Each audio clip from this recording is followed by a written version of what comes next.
제1장 라만차에 사는 귀족 신사 돈키호테. 이름은 일부러 생략하겠지만 라만차의 어느 마을의 창가에는 창을 꽂아둔 창꽂이, 낡은 방패, 앙상한 말, 수렵을 하기 위한 사냥개 등을 갖추고 있는 한 신사가 살고 있었다. 양고기보다도 쇠고기가 많은 찌개, 저녁에는 대게 고기를 곁들인 야채, 토요일에는 쇠고기와 돼지고기를 범벅으로 한 스프, 금요일에는 완두콩, 일요일에는 병아리와 그 외 몇 가지 곁들인 음식, 그것으로 소득의 4분의 3이 지불되고 있었다. 그 나머지는 휴일에 입는 좋은 옷감으로 만든 윗도리와 벨벳 바지와 구두로, 그리고 평소에는 최고급 천으로 만든 옷으로 귀족 노릇을 했다. 그의 집안에는 40이 간 넘는 가정부와 아직 20이 안 된 조카딸, 그리고 그의 말에 안장을 얹기도 하고 정원 손질과 농사일도 하는 젊은이가 한 사람 있었다. 이 신사의 나이는 50살이 가까운데 몸은 단단하고 말랐으며 얼굴에는 살이 없고 아침엔 일찍 일어나고 사냥을 무척 좋아했다. 사람들의 말에 의하면 그의 성씨는 키아다라고도 하며 케사다라고도 한다. 그러나 가장 그럴듯한 추리에 의하면 그의 성이 키아다였을 거라고 할 수도 있다. 하여간 그런 건 우리 이야기와는 관계가 없다. 우리는 이야기를 함에 있어서 한치라도 사실에서 벗어나지 않으면 그것으로 되는 것이다. 자, 이제 알아두어야 할 것은 이 신사는 아무 할 일이 없을 때에는, 물론 한 해의 대부분은 할 일이 따로 없는 그였지만 기사담에 관한 책을 애독했다는 사실이다. 그는 그런 책을 어찌나 탐독하고 즐겼는지 사냥하는 것을 잊을 정도였고 더구나 그의 토지 관리까지도 잊을 지경이었다. 기사담에 대한 열성과 사랑으로 끝내는 그런 책을 사들이기 위해 많은 토지를 팔았으며 구할 수 있는 한 자꾸만 집에다 책을 사들였다. 그 중에서도 이름 높은 켈리시아노 데 실바의 작품들을 가장 사랑했다. 그의 유려한 문체와 복잡 미묘한 문장이 사랑의 미러에 이르면 진주처럼 보였던 것이다. 특히 내 이성을 박대하는 그대의 비이성의 이유가 내 이성을 약하게 만든 까닭에 나는 그대의 미모를 탓할 충분한 이유가 있다 하는 말이라든가, 별과 더불어 그대의 신성을 신성하게 지켜주시는 높은 하늘은 그대의 위대성이 마땅히 받아야 할 명예를 받을 수 있도록 하시도다 하는 식으로 쓰여진 애정에 대한 문장이나 결투신청의 내용을 읽을 때는 이 가엾은 신사는 거의 제정신을 잃다시피 했다. 그래서 그는 그것을 이해하고 그것을 해석하느라고 며칠 밤을 꼬박 새우기도 했다. 어쨌든 이 신사는 이야기책에 미쳐서 밤에는 황혼부터 동틀 무렵까지, 낮에는 동틀 무렵부터 어두울 때까지 책을 읽어댔다. 그래서 잠은 부족하고 독서는 과다하여 그의 뇌는 말라버리고 올바른 판단력을 잃게 되었다. 그는 책에서 온갖 마법, 언쟁, 전투, 도전, 부상, 구애, 사랑, 고민, 기타 황당한 소리들로 자기 정신을 가득 채웠다. 그리하여 그는 자기가 읽은 황당무계한 얘기가 모두 진실이라는 착각하기에 이르렀고 세상의 어느 역사에도 그런 이야기보다 더 진실된 것은 아니라고 믿게 되었다. 그는 시드루이 디아스가 대단히 훌륭한 기사임에 틀림없지만 사납고 무서운 거인 두 놈을 한 칼에 베어버린 불타는 칼의 기사에게는 비길 수 없었다고 여겼다. 그리고 그는 헤라클레스가 땅의 여신인 데루아의 아들 안테오를 팔로 목 졸라 죽일 때 사용한 기술보다 론세 스발레스에서 마법에 걸린 롤단을 죽인 베르나르도 델 가르피오가 더 훌륭하다고 생각했다. 그는 거인 모르간테를 자주 칭찬했다.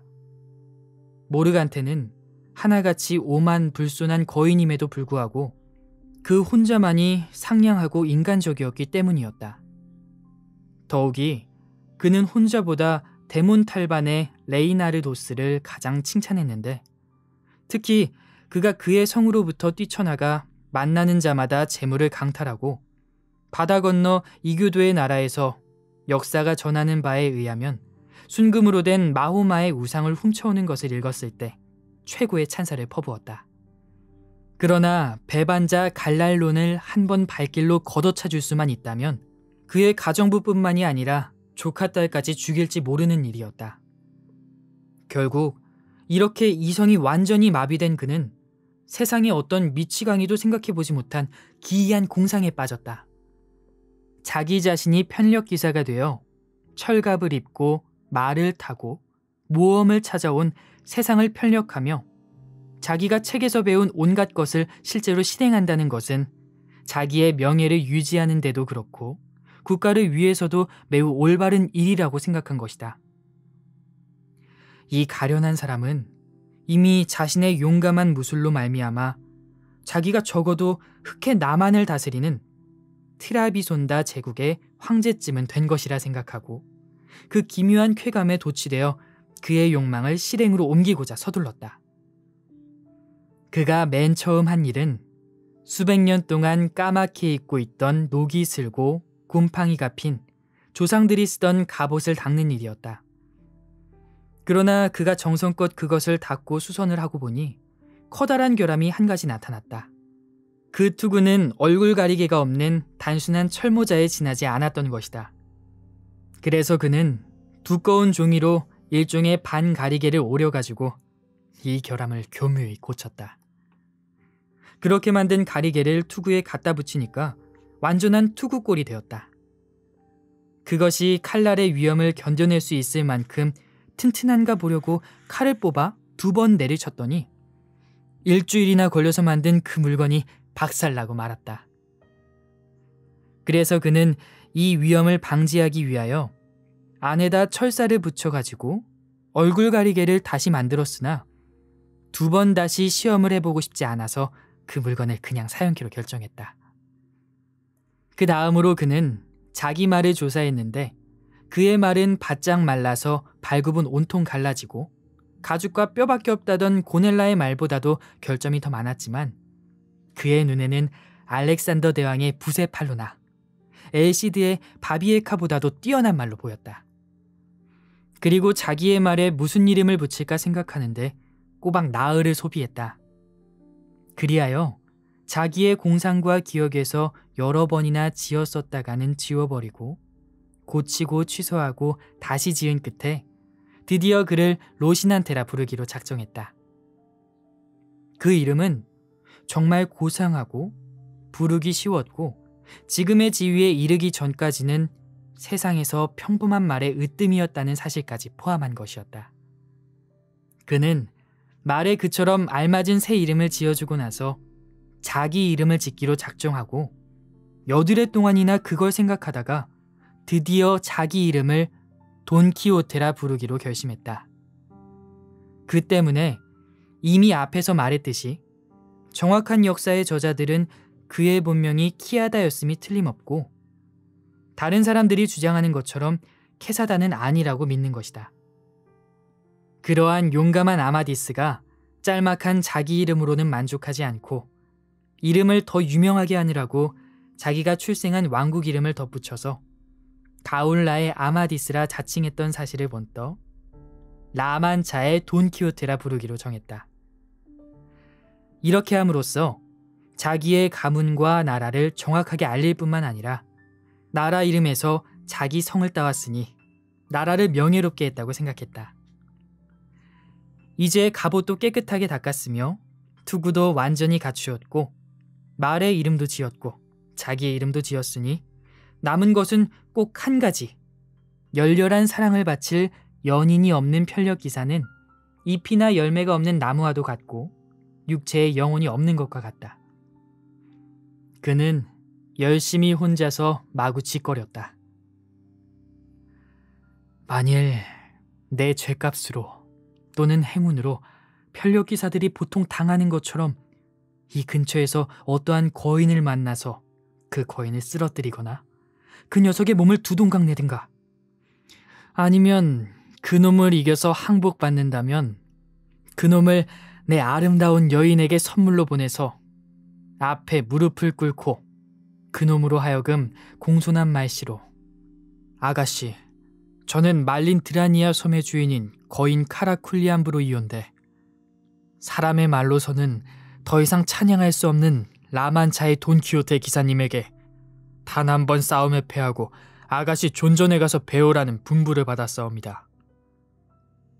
아가씨께서 이 몸을 마음에 드시는 대로 처분하소서. 라고 말을 하게 한다면 얼마나 멋진 일일까. 이 말을 생각해냈을 때, 아니, 사랑을 바칠 여인을 생각해냈을 때 우리 기사님은 얼마나 기뻐하였던가. 전하는 말에 의하면 그의 이웃 마을에는 아주 잘생긴 농부의 딸이 있었다. 그러나 그 여자는 그가 자기를 사랑한다는 것을 알지도 못했고 생각조차도 하지 않았다고 한다. 아가씨의 이름은 알돈사 로렌소였다. 그는 그 여자를 여인으로 삼는 것이 적합하다고 생각했다.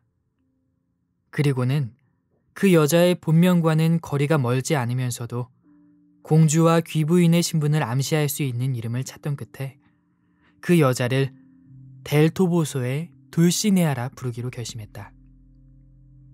그 여자는 델토보소에서 출생하였고 그 이름은 이미 결정한 자기 이름과 기타 자기 소유물에 붙인 이름들과 마찬가지로 부르기 좋고 평범하지 않고 그리고 깊은 뜻이 있어 보였기 때문이다.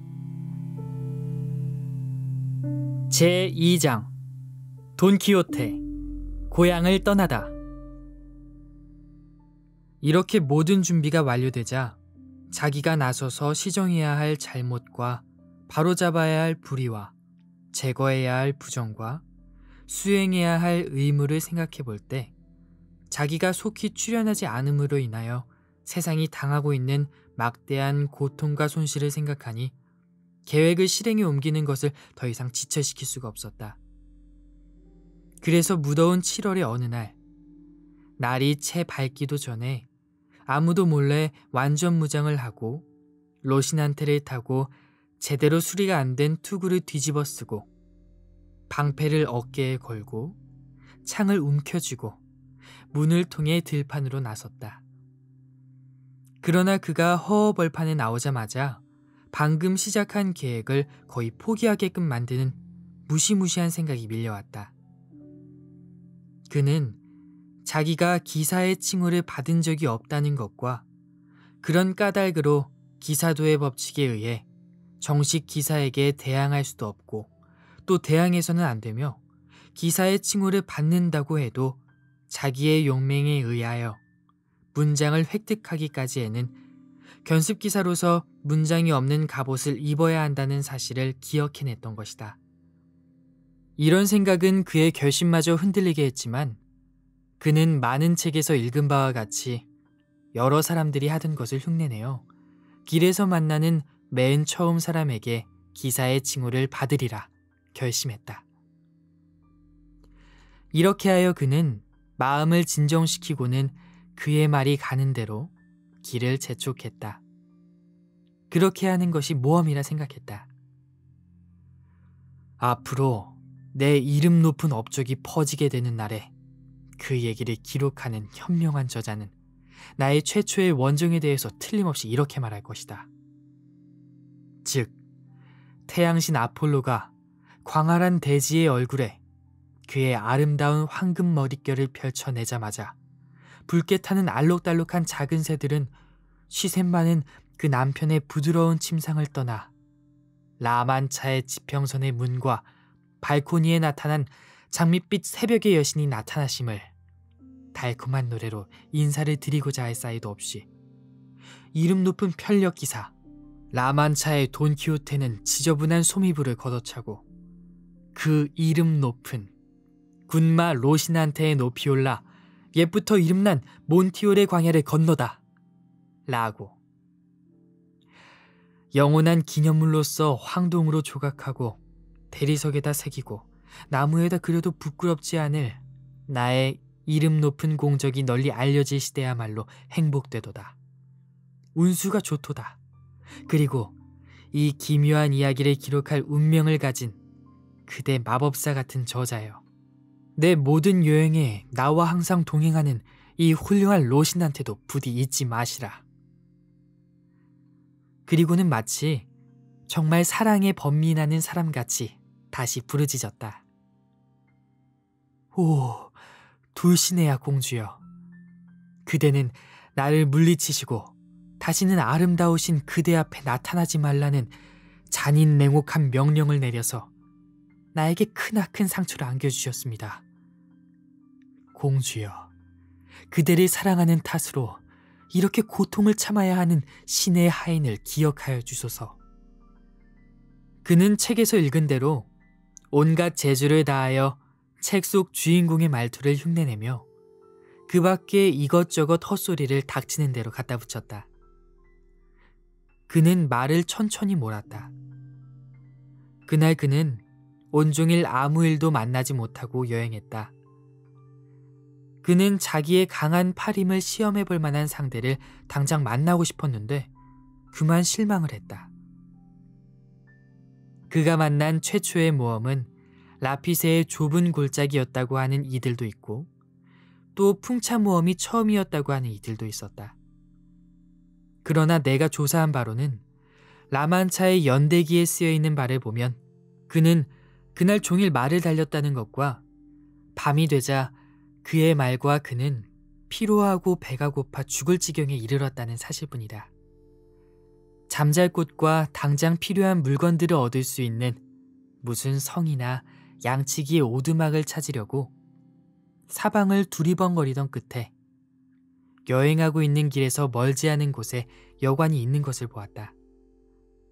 그야말로 그를 구원하는 궁전은 아닐지라도 그 현관까지 인도하는 별과도 같았다. 그는 재빨리 말을 몰아서 어두워질 무렵 그 집에 도착했다. 그런데 문 앞에는 젊은 여자 둘이 있었다. 전날 저녁 그 여관에서 자고 떠나는 마부 몇 사람과 함께 세빌리아까지 가려는 길이었다. 우리 모험가는 모든 것을 책에서 읽은 것과 같은 것으로 생각하기 때문에 그 여관을 보자마자 그 집 내 귀퉁이에 번쩍이는 은으로 만든 뾰족탑이 솟아있고 가교와 깊은 호, 기타 궁성 그림에서 볼 수 있는 온갖 장치까지 다 구비된 궁전으로 생각했다. 그래서 그는 궁전으로 생각되는 그 여관으로 가까이 가서 약간 떨어진 곳에 로신한테를 멈추고 난쟁이나 그 밖에 누가 성의 꼭대기에 올라가서 어떤 기사가 성에 도착하는 것을 알리는 나팔을 불기를 기다렸다. 그러나 사람들은 꾸물거리고 로신한테는 외양간으로 가고 싶어하는 것을 보고 그는 여관으로 다가갔다. 그리고 젊은 여자 둘이 있는 것이 그에게는 아름다운 처녀나 아름다운 부인이 성문 근처에서 쉬고 있는 듯이 보였던 것이다. 그런데 바로 그 순간 공교롭게도 한 사람이 돼지떼를 몰고 그루터기 밭을 거쳐오면서 돼지를 불러 모으느라고 피리를 불었다. 그러자 돈키호테는 난쟁이가 자기가 접근하는 것을 알리는 나팔 소리라고 생각했다. 그래서 무한한 기쁨을 안고 여인들 가까이 다가갔다. 그러나 그녀들은 어떤 사나이가 갑옷을 입고 창과 방패를 들고 가까이 오는 것을 보고 기겁을 하면서 여관으로 달려들어가려고 했다.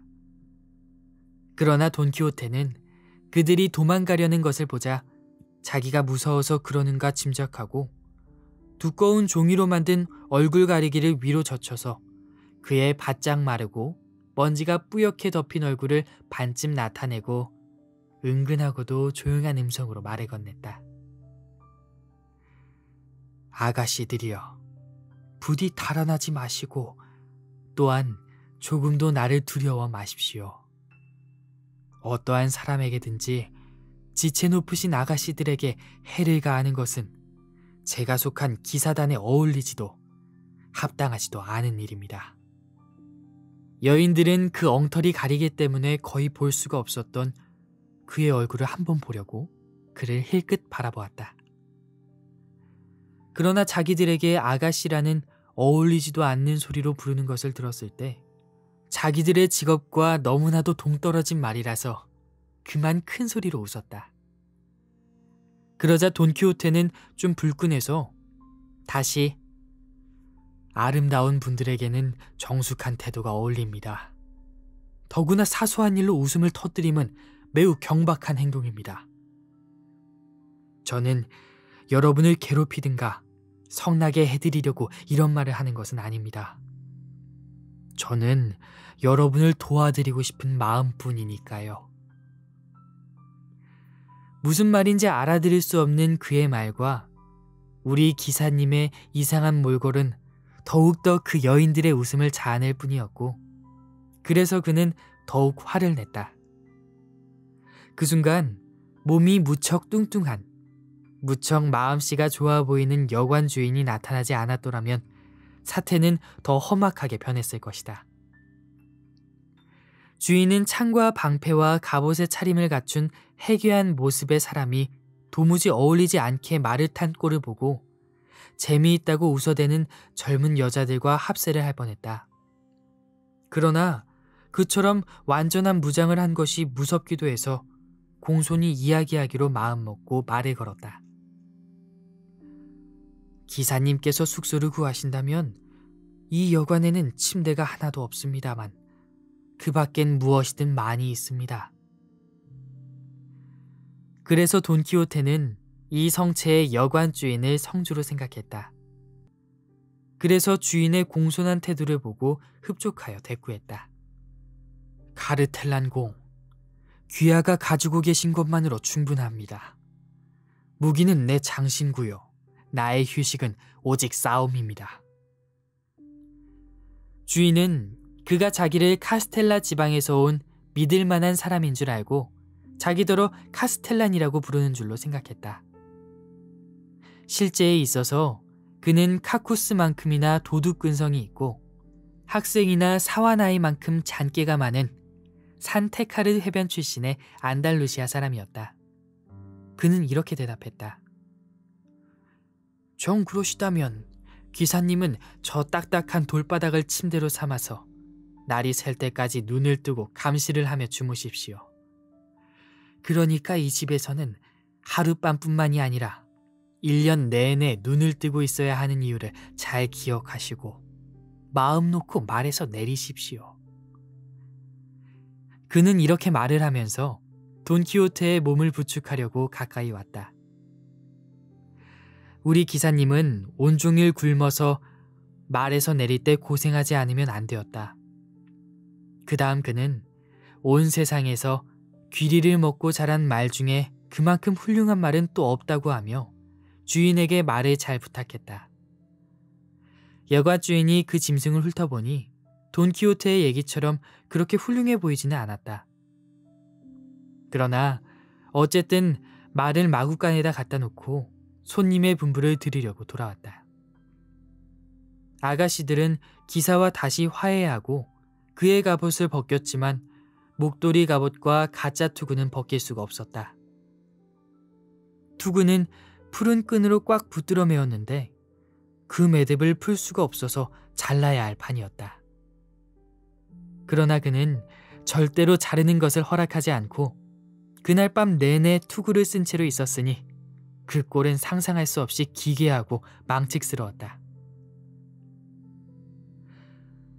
정든 고향을 떠나오던 날 돈키호테에게 있었던 일, 이토록 친절하게 아가씨 봉사를 받은 그 어느 기사가 있단 말인가. 티 없는 처녀는 그를 위로하고 고귀한 공주께서는 그 말을 아가씨들이여, 로신한테는 제 말의 이름이요, 라만차의 돈키호테는 제 이름입니다. 저는 여러분을 도와드린 공적으로 제 이름이 자연적으로 드러나기 전에는 신분을 밝히려고 하지 않았지만 란사로테가 지은 이 옛 노래를 본딸 필요가 있어서 그만 때가 이르기 전에 이름을 알려드리겠습니다. 그러나 아가씨들께서 제게 명령만 하시면 제가 복종할 시기가 올 것입니다. 그때에는 저의 용감한 무술로서 여러분께 도움이 되고자 하는 저의 소망을 만천하에 드러내겠습니다. 이런 식의 엄청나고 세련된 말을 별로 들어보지 못한 여자들은 아무런 대꾸도 하지 않고 단지 무엇을 좀 먹지 않겠느냐고 물었다. 기꺼이 음식을 들겠습니다. 지금이 바로 음식을 먹을 때라고 생각됩니다. 돈키호테가 대답했다. 공교롭게도 그날은 금요일이어서 여관에는 생선 몇 토막밖에 없었다. 그 생선은 연어처럼 생긴 것으로 카스티아 지방에서는 아바데오라 부르고 또 어느 곳에서는 트루추엘라, 즉 송어 새끼라고 부른다. 그들은 그에게 다른 생선은 없으니 송어 새끼라도 좀 드시겠냐고 물었다. 송어 새끼가 여러 마리 있다면 어미송어 한 마리가 되는 셈이죠. 팔레알짜리 은전 한 입 받는 거나 마찬가지니까요. 더군다나 이 송어 새끼는 송아지 고기와 비슷할지 모르죠. 송아지 고기는 쇠고기보다 더 좋고 염소고기보다 좋은 양고기보다도 더 좋습니다. 아무튼 지금 좀 먹게 해주십시오. 내장이 받쳐주지 않으면 무겁고 힘든 무장을 감당할 수가 없으니까요. 그들은 시원한 여관 문간에다가 식탁을 놓고 물기도 배어들지 않고 잘 익지도 않은 절인 생선 토막과 그의 갑옷만큼이나 새까맣게 먼지가 앉은 빵을 가져왔다. 그가 먹는 꼴을 보고 그들은 굉장히 웃겼다. 투구와 얼굴 가리개를 손으로 쳐들고 있느라고 제 손으로는 아무것도 입에다 갖다 넣을 수가 없어서 다른 사람들이 먹여주어야만 했던 까닭에 여인들 중에 하나가 그 일을 해주었던 것이다. 그러나 물을 마실 수가 없어서 여관 주인이 갈대를 뚫어가지고 한 끝을 그의 입에 넣고 다른 한 끝에다 물을 부어 넣었다. 그는 투구의 끈을 푸느니보다 차라리 이 모든 어려운 일을 참아냈다. 그들이 이러고 있는 동안에 돼지를 거세하는 업을 가진 사람 하나가 여관을 찾아왔다가 여관에 도착하여 갈대피리를 너댓 번 불었다. 돈키호테는 그 소리를 듣자 지금 와 있는 곳은 어느 유명한 성임에 틀림없으며 지금 음악 연주로서 자기를 즐겁게 해주는 것이며 이 절인 생선은 송어이며 검은 빵은 희디 흰 가루로 만든 것이며 천한 계집들은 귀부인들이며 여관 주인은 성주라고 완전히 믿어 의심치 않게 되었다. 그래서 그는 자기 결심과 원정이 곧잘 되어 간다고 느꼈다. 그리고 이러한 모든 사실에 대해서 만족했다.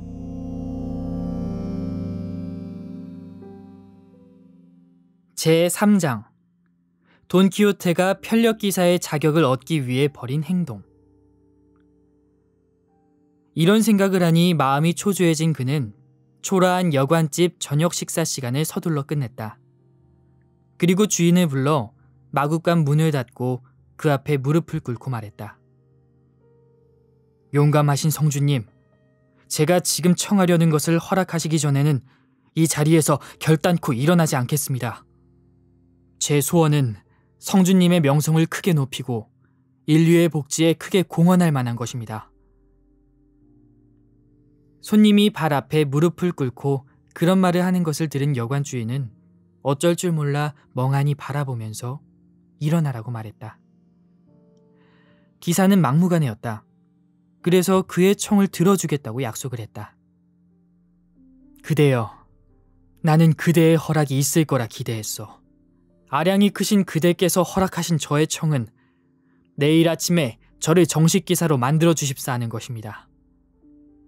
오늘 밤은 그대의 궁성에 달린 이 예배당에서 제 무장을 지키고 내일 아침에는 말씀드린 대로 저의 간절한 소원을 성취하겠습니다. 그렇게 되면 저는 기사도의 법률과 모험의 뜻을 가진 기사들의 의무를 따라서 고통당하는 무리를 위하여 모험을 찾아 세상의 방방곡곡을 다 돌아다닐 권리를 갖게 될 것입니다. 앞에서 이미 말했거니와 약간 교활한 성질인데다가 벌써부터 이 손님이 머리가 돌았다는 의심을 품었던 여관 주인은 그 말을 듣자 제 생각이 틀림없다는 것을 알고 그날 밤 좀 재미있는 장난을 할 생각으로 그 손님의 기분을 맞추어 주기로 했다. 그런 청을 한 것은 대단히 잘한 일이며 예절바른 외양으로 짐작할 수 있는 바와 같다. 그처럼 훌륭한 기사가 그런 청을 한다는 것은 합당하고도 자연스러운 일이다. 이렇게 말했다. 또 덧붙여서 자기도 젊은 시절에는 그 명예로운 일에 투신하여 모험을 찾아 세상의 여러 곳을 여행하였는데 이제는 이 성으로 은퇴를 하여 자기 토지와 남의 토지의 수입으로 살아가며 어떤 형편과 처지에 있든지 편력기사들이라면 누구나 환영을 하는데 그것은 그가 언제나 기사들을 사랑하기 때문이며 또한 베풀어준 친절에 대한 보답으로 그들의 소유물을 조금씩 떼어 가지기 위해서라고 했다. 돈키호테에게 돈을 가지고 있는가 물었다. 돈키호테는 기사 수련에 관한 책에서 기사가 돈을 가지고 다녔다는 말을 한 번도 읽어본 적이 없었으므로 자기도 한 푼도 가지고 있지 않다고 대답했다. 여관 주인은 그건 잘못된 생각이라고 했다. 왜냐하면 돈이나 속옷처럼 틀림없이 꼭 가지고 다니는 물건에 언급할 필요는 없기 때문에 책에서 돈 얘기를 안 했다 치더라도 기사가 돈을 가지고 다니지 않는다고 생각할 근거는 없다는 것이었다.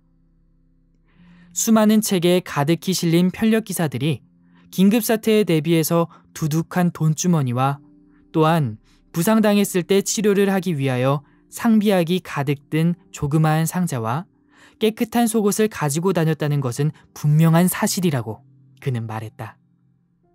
그래서 그는 돈키호테에게 이후로는 자기가 말한 필수품과 돈을 안 가지고는 절대로 여행하지 말라고 이르고 뜻하지 않을 때 그 물건들이 무척 욕이 나다는 것을 알게 될 거라고 했다. 돈키호테는 그가 명령한 그대로 하겠노라고 약속하고 곧 여관 한편에 있는 널찍한 마당에서 무장을 지키는 데 대한 지시를 받았다. 그는 무기들을 한데 모아서 우물가에 있는 물통 위에다가 올려놓았다. 그리고는 방패를 팔에 붙들어 매고 창을 잡고 물통 앞을 왔다 갔다 했다. 이렇듯이 경비를 막 시작했을 때 날은 어두워지기 시작했다. 주인은 여관에서 묵어가는 사람들에게 이 손님의 광기와 무장 경비, 기사 임명식에 대해서 다 이야기해 주었다. 그래서 모두 나와 멀찌감치 떨어져서 그가 평화로운 얼굴로 왔다 갔다 하기도 하고 창에 기대어 오랫동안 자기 무장을 바라보기도 하는 꼴을 구경했다. 바로 그때 여관에서 묵고 있는 마부 하나가 자기 노새에게 물을 먹이게 되었다. 그런데 물을 먹이려면 물통 위에 놓인 돈키호테의 갑옷을 옮겨야만 했다. 그러나 기사는 그가 가까이 오는 것을 보자 큰 소리로 "경솔한 기사여! 그대가 누구인지는 모르나 그대는 일찍이 허리에 찼던 무장 중에서 가장 용맹스런 기사의 무장에 손을 대려고 하는 것이니 조심하시오. 공연한 만용의 대가로 목숨을 잃고 싶지 않거든 거기 손을 대지 마시오." 이 말을 귀담아 듣지 않고 마부는 갑옷을 좀 멀찍이 옮겨 놓았다. 이 모양을 본 돈키호테는 하늘을 우러러보며 그의 연인 둘시네아를 향해 이렇게 소리쳤다. "이미시여, 그대에게 매혹되어 포로가 된 나에게 최초의 모욕이 가해졌으니 나를 도우소서. 그대의 보호가 이 최초의 시련에서 나를 성공하게 하옵소서." 그리고는 그와 비슷한 말을 중얼거리고 방패를 풀어놓더니 두 손으로 창을 높이 쳐들어 마부의 머리에다 일격을 가했다. 그러자 마부는 땅바닥에 나둥그라졌는데 상처가 아주 심해서 한 번만 더 얻어맞았다간 외과 의사에게 고쳐달라고 할 필요도 없을 뻔했다. 일을 끝낸 돈키호테는 무기들을 다시 모아놓고 아까처럼 태연하게 왔다 갔다 했다.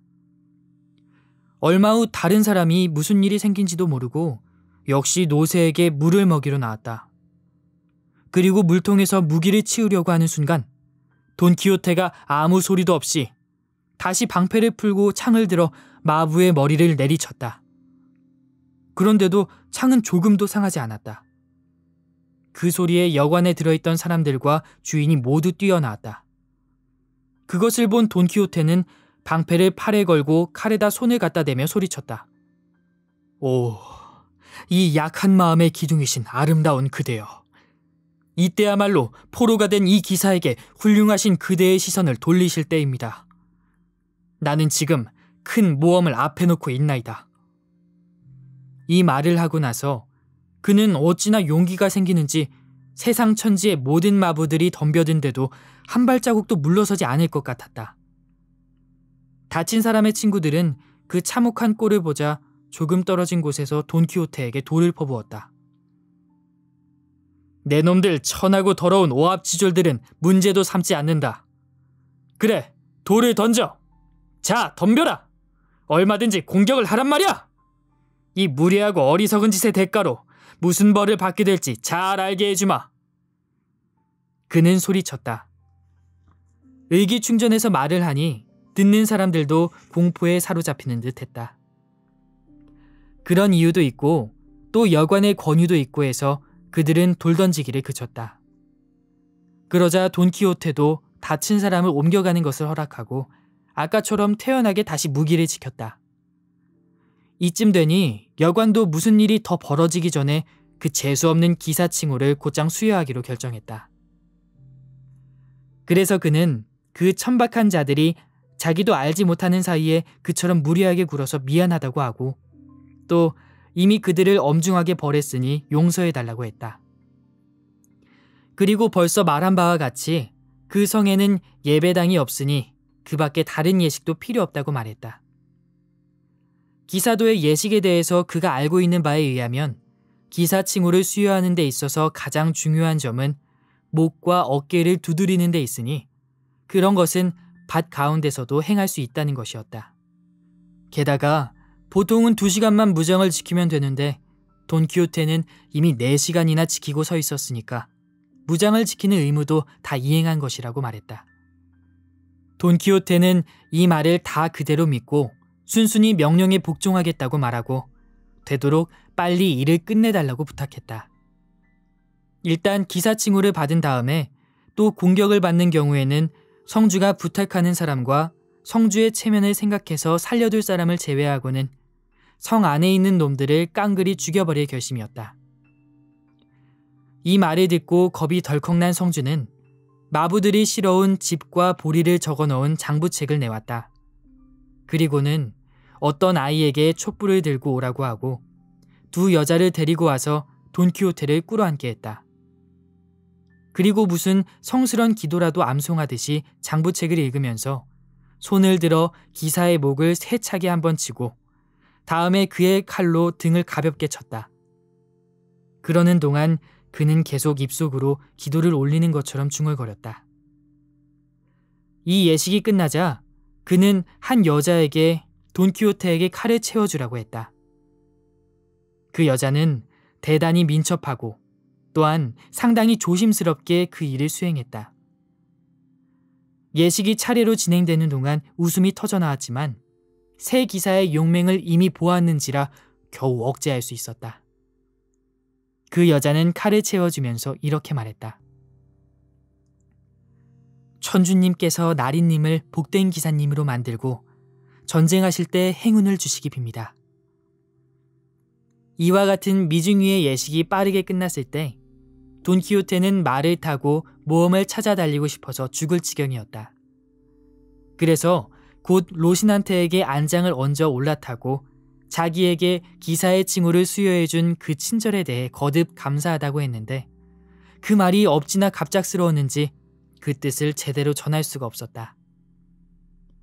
여관 주인은 더 말썽 없이 그를 여관에서 나가게 하려고 역시 그럴싸한 말로 그러나 좀 짧게 대꾸를 하고 숙박료도 받을 생각을 않고 앞길에 그가 무사하기만을 빈다고 쫓아내버렸다.